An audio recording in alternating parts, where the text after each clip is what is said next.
When the conflict between Min Heejin, New Jeans, Adore, and Hybe began, many fans believe it's a chance to challenge outdated contracts and shift power towards artists. Instead, the court's ruling has produced the opposite effect. The court dismissed every argument from Minheejin and New Jeans. It found no legal basis for terminating their contracts, no evidence of a broken trust, and no grounds to treat personal grievances as breaches of duty. The industry is now adjusting to that precedent. Agencies are revising contracts and governance policies, tightening definitions of trust, and reinforcing internal compliance systems. What this case truly revealed is how easily unverified claims and interpersonal frustrations can backfire, and how few young artists truly understand the machinery they are challenging. Let's talk about the damaging changes that this case leaves behind, the long term consequences to other artists.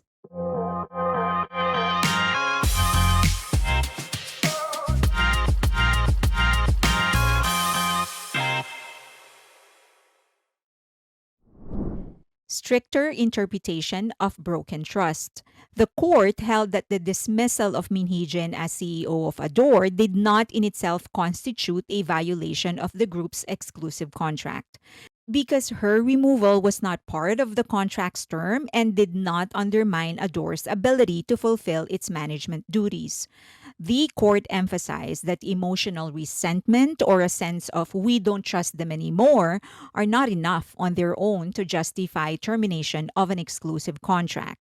By rejecting what many in the public interpreted as a justice narrative, that New Jeans could walk away because they no longer trusted their agency, the court signaled that substantive, contract based, quantifiable breaches are required. This raises the bar for future artists seeking to exit or renegotiate contracts on trust related grounds. It shifts the industry away from more nebulous emotional or relational metrics.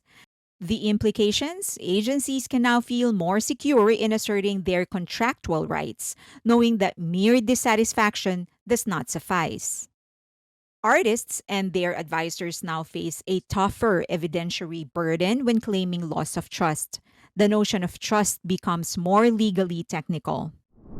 New Jeans lost what TVXQ gained. Several legal outlets, particularly Mail Business News, Chosun Business, and Newsys, noted that during arguments, New Jeans' legal representative referenced precedents where top tier artists have successfully invalidated exclusive contracts based on the loss of trust. This actually referenced Korean courts' history of siding with major stars in contract disputes like TVXQ versus SM, Kara versus DSP, EXID versus Banana Culture. The court acknowledged those cases but cautioned that the law must apply equally regardless of fame or influence, and that recent interpretations had become, quote, too easily swayed by circumstance rather than by statute, unquote. The judge added that if courts allowed trust breakdown to become a flexible excuse, high profile artists would enjoy a different standard than those with less visibility, which would undermine the contractual stability of the entertainment business as a whole. This line connects directly to one of the court's formal warnings in the written decision. The court said, and I quote, if post dispute circumstances or public sentiment were accepted as grounds to invalidate a contract, exclusive management agreements could be rendered meaningless, and the equal protection of the law would be compromised. Agencies, stricter rules, and contracts. Despite Nugent's arguing that Adore had failed to protect them or failed to fulfill obligations, the court found that Adore had actually prepared albums, fan meetings, world tour plans, and the like, even amid the conflict. The court warned, and I quote, if post dispute damage is counted as broken trust, then using legal rights from the contract itself would destroy trust. That would make contract enforcement meaningless. This will most likely result to agencies drafting contracts that include more detailed obligations, faster response mechanism, stricter penalty clauses, or more defined escalation or termination rights. They can point to the New Jeans precedent. You cannot claim contract termination simply because you don't like the personal change or you feel undervalued. Artists will now find themselves with fewer exit options and greater legal risk if they leave or unilaterally announce contract termination. Agencies, on the other hand, now have a stronger precedent in enforcing exclusive contracts and will most likely build tighter, more restrictive clauses or stricter oversight to avoid similar claims. Stricter corporate communication rules. The court included as part of its decision the fact that former CEO Min had instructed subordinates via Slack, via Kakao Talk evidence, to find fault with certain artists under hype and create negatives. Her text messages named specific groups under hype. That internal messaging was used to question the narrative that New Jeans were victims of agency failure. Instead, it pointed to manipulation of public opinion. It means that corporate behavior, even behind the scenes, can matter legally. Companies will be more cautious and strict about internal correspondence, how they direct staff, how they document investigations or decision.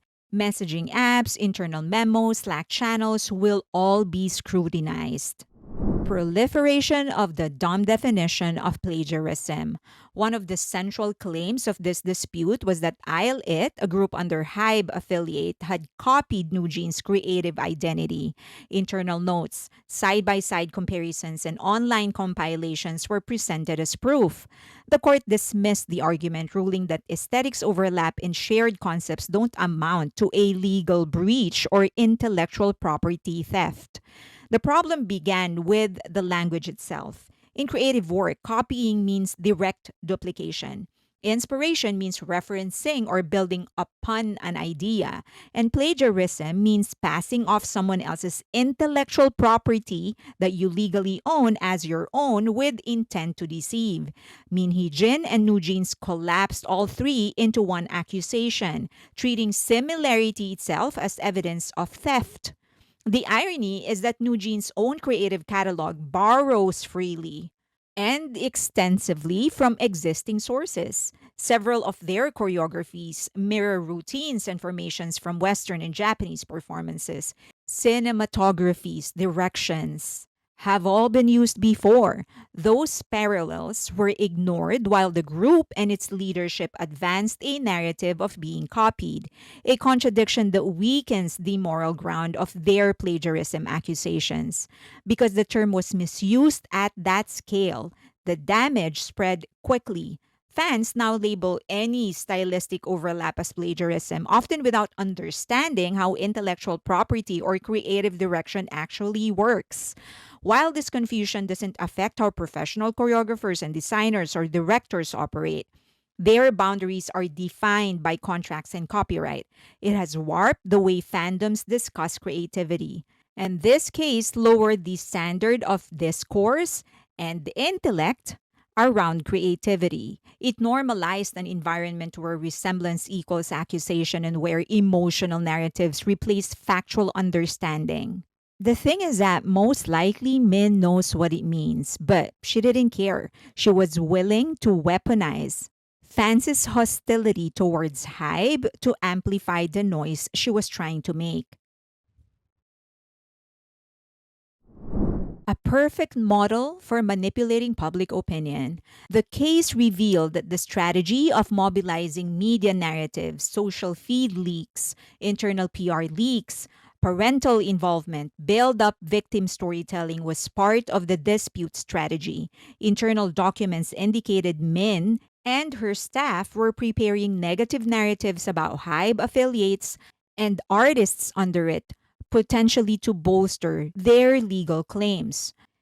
So, look what we have, a perfect blueprint on how agencies can actually manipulate the narrative regardless of who it will destroy.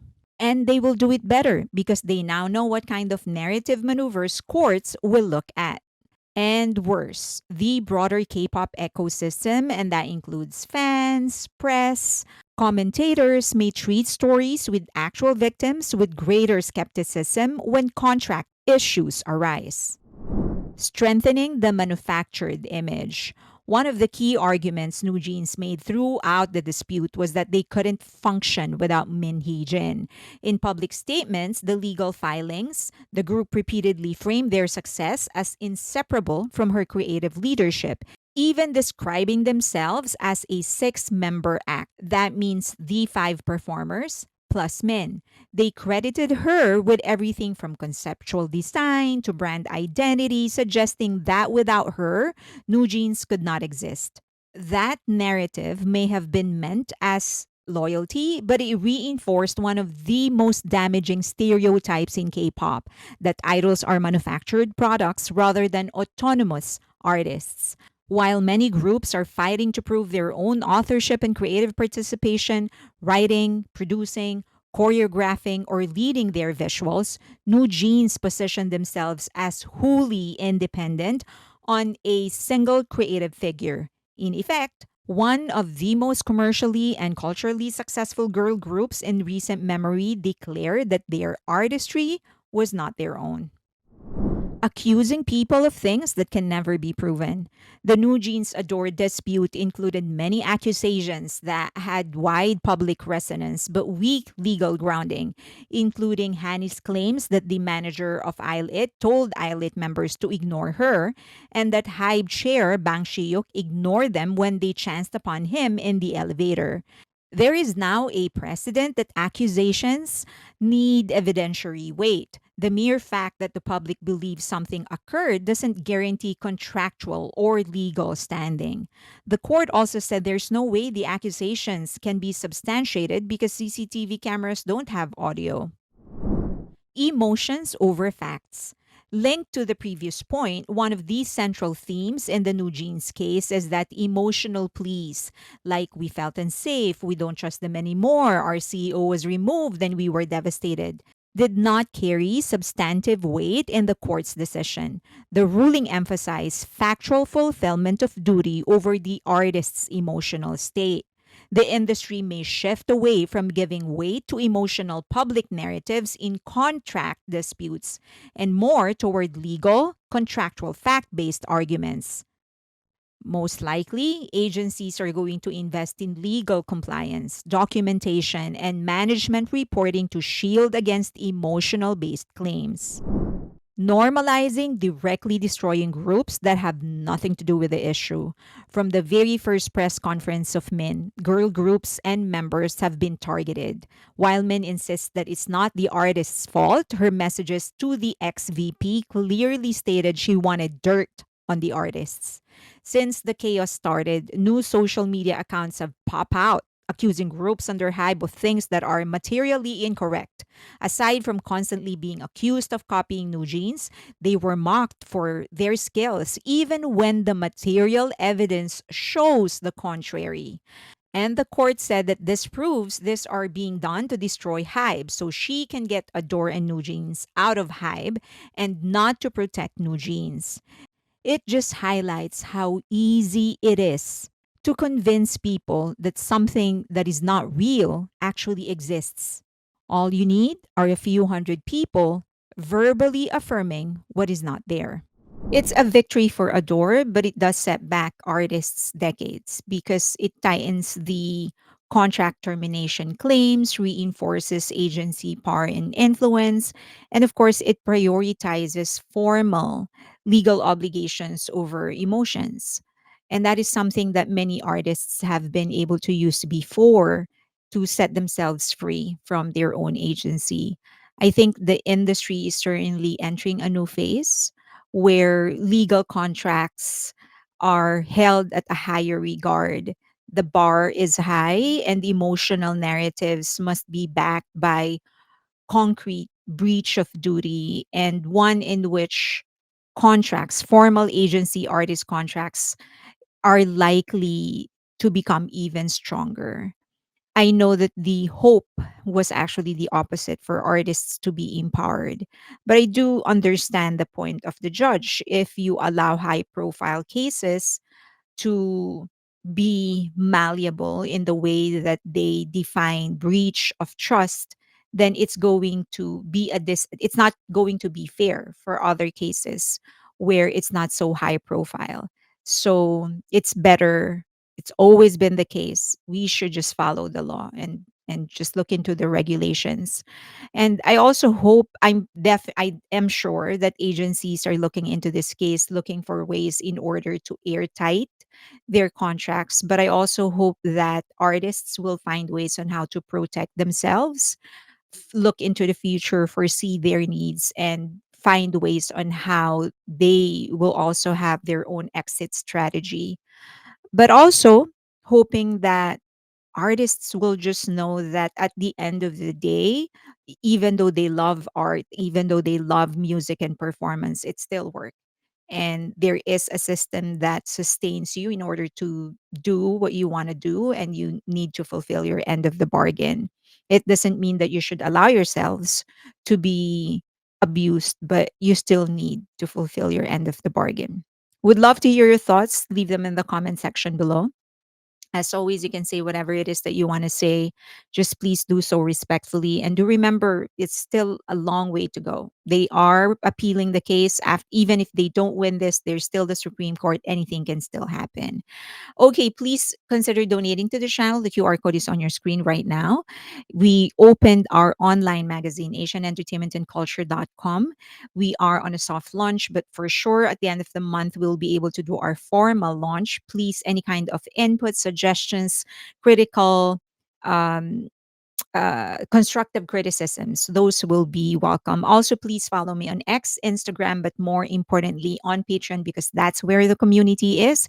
If you want to find people that you can talk with about movies, TV shows, celebrities, current events, that's the place for you to go. We have a free tier just in case you want to try things out. And if you are a member of Patreon, and or my YouTube channel, there is a membership. I opened it several months ago. I do a live stream for members only once a week. It does not go public. Those videos don't go public. I also have exclusive videos for them. Please consider supporting me there as well. That is it. Thank you so much. Please like the video, subscribe, and hit that notification button.